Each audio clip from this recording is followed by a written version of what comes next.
Народна конференција по повод 60 години од земјотресот 1963 година, но и 57 години од проектот за возобновување на Скопје. Се разбира, деканот на архитектонски факултет Огнен Марина е мојот соговорник денеска. Добро утро. Добро утро.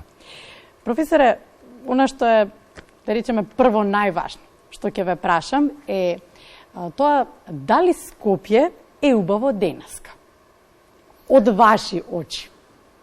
Да, Скопје има една специфична убавина, да кажем. Добро. Како и секој град, тој е резултат на процесите кои што го обликувале, особено за Скопје во последните 100 години.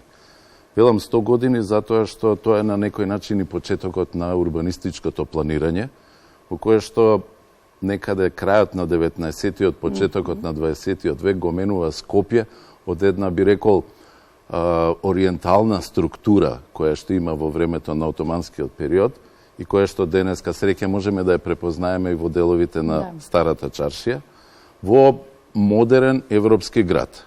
Првите планови кои што се направени се во 1914 во, би рекол, предвечерието на првата светска војна, која што поради тој се одложуваат, и всушност првиот план кој што е направен според европските принципи, концепти, идеи е планот од 1929 година, токму од скопскиот градоначалник Јосиф Михајловиќ, кој што и ги промовира тие концепти. Понатака секој следен план во 1948 од Луѓе Кубеш, кој што воведува сосем нови принципи на модерната, 1965 планот за реконструкција, односно обнова на Скопје после земјотресот, па би рекол и планот од 1997 за централното градско подрачје, секогаш носат нови идеи, нови концепти, кои што од една страна целосно ги занемаруваат претходните идеи и планови,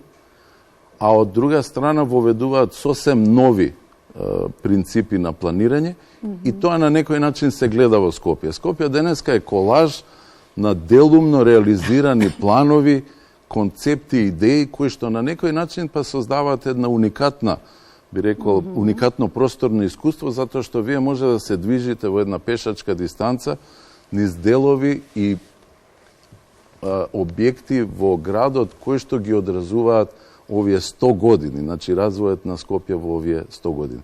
Така да би рекол дека Скопје има една невообичаена убавина, која што верувам дека особено граѓаните на овој град ја знаат и може да ја препознаат. Нашата перцепција е друга, затоа ве прашав од вашите очи професионално, дали ги задоволува стандардите, како изгледа денеска со гледната на начинот на кој што се возобновуваше некогаш и денеска, а за нас граѓаните секогаш ќе биде една посебна убавина и емотивна поврзаност. И секогаш велиме дека кај да си во Скопје кога ќе дојдеш се чувствуваш на твое топло, мало место. Да, значи во Скопје, како што кажав, има една своја специфична убавина, каде што доколку го цените градот преку некакви модели кои што се доминантни, морам да кажам, од западната цивилизација, значи европските градови, секако може да имаме забелешки. Дека е премал, дека е преголем, дека е дисфункционален, дека сообраќајот не е решен, дека архитектурата не е идентична. Меѓутоа видовме еден обид кој што беше направен да се вратат или да се воведат тие некакви естетски моменти, би рекол, или ако воопшто се естетски, некакви моменти каде што требаше всушност да се направи, по мене, некаков обид да се направи референца на тие европски модели или европски принципи или како го доживуваме градот, кои што, бидејќи не се автентични, кои што не се историски, кои што не произлегуваат од автентичниот развој, историскиот развој на градот, всушност и се покажа како, по мене, неуспешен еден експеримент, кој што за жал го чини градот, односно создаде уште еден слој на тоа просторно искуство во нашиот град. За граѓаните, знаете како, техничките проблеми секој пат ќе бидат присутни и граѓаните ќе бидат позабележителни. И тие секогаш ќе го гледаат градот токму преку, би рекол, таа лична перцепција и она што се однесува на нивниот на индивидуален простор. Меѓутоа, градот е многу покомплексен. Градот мора да го согледуваме како целина и да го замислуваме како целина, бидејќи само така може да имаме успешно планирање и би рекол успешна изградба на еден современ град.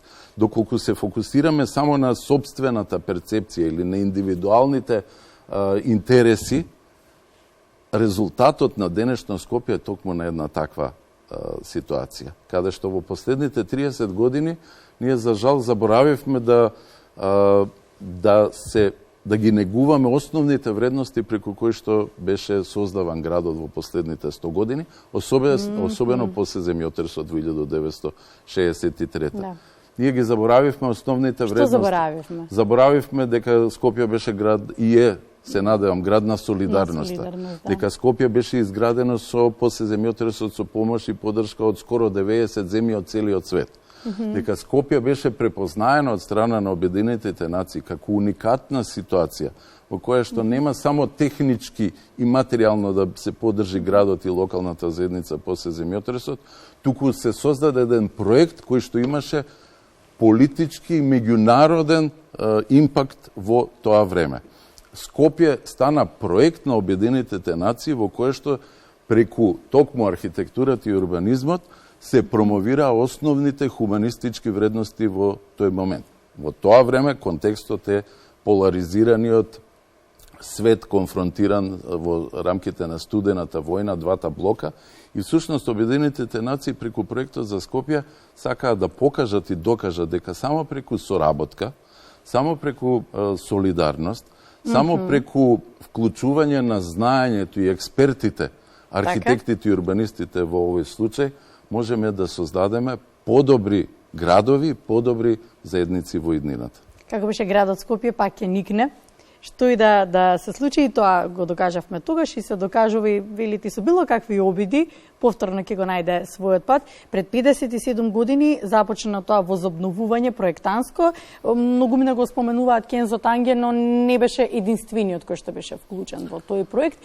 Всушност и на конференцијата ќе се разговара на таа тема. Може малку повеќе за ова? Да. Конференцијата е токму наречена Проект Скопје, бидејќи сакаме да ставиме акцент на тоа дека Скопје, обновата на Скопје после земјотресот, беше проект, беше повеќе само од поддршка материјална или финансиска за обнова на градот во тој момент. Проект, велам, затоа што тој во себе ги содржеше овие важни принципи и концепти. И тоа беше реализирано на начин кој што возможи во Скопје во тој момент да се пристигнат и да се вклучат во неговата обнова, би рекол, врвните архитекти и урбанисти од тоа време. Токму затоа, во рамките на нашата конференција, која што морам да кажам дека прв пат се одржува, таа инаку беше оригинално планирана за 2020 година. Меѓутоа, поради пандемијата мораше да биде одложена на два пати, потоа проценивме дека најдобро е всушност да причекаме до 2023 за овој јубилеј кој што го има. Да. Јубилејот е 60 години од земјотресот, Скопскиот земјотрес, меѓутоа и 110 години од раѓање на Кензо Танге. Кензо Танге се разбира е најпознатиот архитект кој што бил вклучен во тоа, но не и секако единствениот. И малку подоцна и ќе кажам за тоа. Во рамките на конференцијата имаме 3 сесии. Past Project или проектите на минатото, сегашните проекти и проектите на иднината. Ова го кажувам затоа што во самата структура на конференцијата сакавме да се обидеме да разговараме за минатото, значи за сите оние вредни идеи, концепти и планови и архитекти и урбанисти кои што биле вклучени во поземјотресната обнова, и затоа имаме експерти кои што ќе говорат и за Кензо Танге, и за Константинос Доксиадис од Атина, и за Јаб Бакем од Холандија, и за Ернест Вајсман од Обединетите нации, но исто така и двајца врвни архитекти, Рейнер де Граф од ОМА, тоа е еден, би рекол, планетарно проектантско биро кое што работи низ целиот свет и е исклучително познато и продуктивно, би рекол, проектантско биро кое што ја создава современата архитектура во Холандија, но и во целиот свет. И еден јапонски архитект, Су Фуџимото, кој што е представник, би рекол, на новата генерација кој што ги покажува и новите трендови во архитектурата. На крај имаме и проектите на иднината, во кое што млади истражувачи, професори од Универзитетот Корнел, Универзитетот Колумбија, Универзитетот и Техничкиот универзитет во Делфт, ќе разговараат за новите предизвици, но исто така и новите можности на градовите на иднината. Тука кога сме за новите можности и за иднината, кога ќе се зборува, се надам дека и нашите млади студенти ќе бидат вклучени. Апсолутно, организацијата е целосно конференцијата е целосно во организација на Архитектонски факултет при Универзитет Свети Кирил и Методи и би рекол исклучиво со наши средства и со наши човечки капацитети. Секоја чест, затоа што навистина е еден многу голем потфат. Тоа е навистина еден голем успех на целокупниот колектив и академската заедница на факултетот. Инсистиравме на тоа токму затоа што сметаме и поради тоа и се одржува конференцијата на Архитектонскиот факултет, затоа што сметаме дека е исклучително важно светски архитекти, светски професори, односно професори од светските универзитети да имаат своји предавања на Архитектонскиот факултет при Универзитетот Свети Кирил и Методи. Сега, ако ги викнеме оние кои што го возобновуваа Скопје, да го погледнат сега и во иднината, што ќе кажат? Се почитуваат ли правилата? Како личи сега? Можам директно да ви одговорам. Има и записи, односно во интервјуа со Кензо Танге направени и со неговите соработници. Значи, Кензо Танге е вклучен во еден проект кој што е фокусиран, тоа е поканет конкурс за реконструкција на централното градско подрачје. И он освојува неговиот тим 51% од првата награда, 49% иде за хрватското дуо на архитекти и урбанисти Венцлер Мишчевиќ. Неговото согледување после одреден низ години, бидејќи и метаболизмот и брутализмот стана доста популарни и интересни за истражувачите во последната деценија, он со жалење искажува дека толку многу компромиси морале да бидат направени под притисок на политиката и од Обединетите нации, и од тогашната Југословенска федерација, и од страна на политичарите во град Скопје, да тие едноставно во еден момент се откажуваат и го завршуваат проектот така како што е.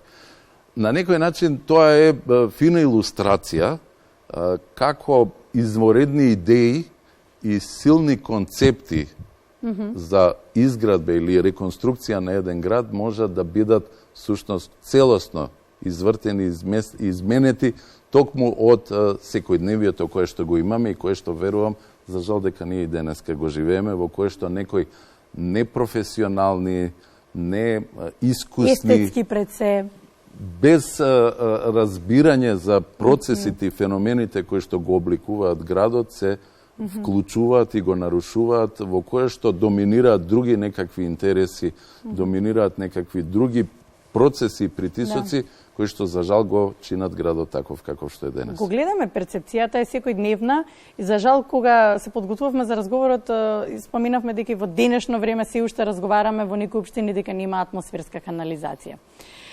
Но таа е реалноста, тоа е што го живееме, но од друга страна па сите кои што се родени во Скопје, кои што живеат и подолго во Скопје, а и оние кои што дошле и останале во Скопје, го засакале. Нема човек, мислам, што не го сака Скопје. И среќа од една страна, среќа дека цел овој динамичен начин на живот не повлече малку дома во короната, имавме можност да ја видиме убавината на градот.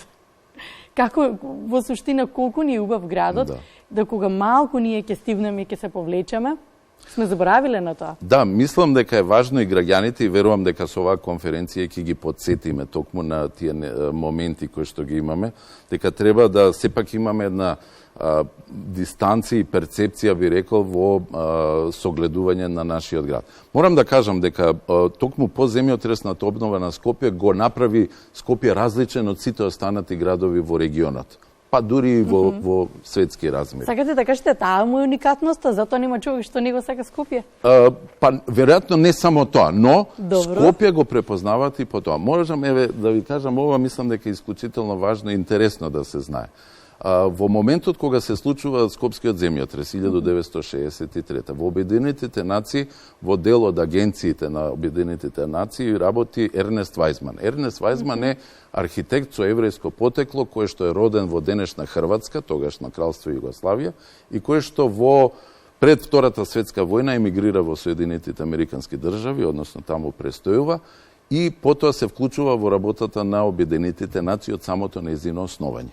Ернест Вајзман е инаку архитект кој што исто така е активно вклучен пред Втората светска војна во работата на Меѓународниот конгрес на модерната архитектура и ги застапува принципите на модерната. Во 1963 тој е на местото на заменик директор на економскиот совет за обнова и развој после Втората светска војна, и тој всушност го препознава Скопје како можност да го направи светски проект.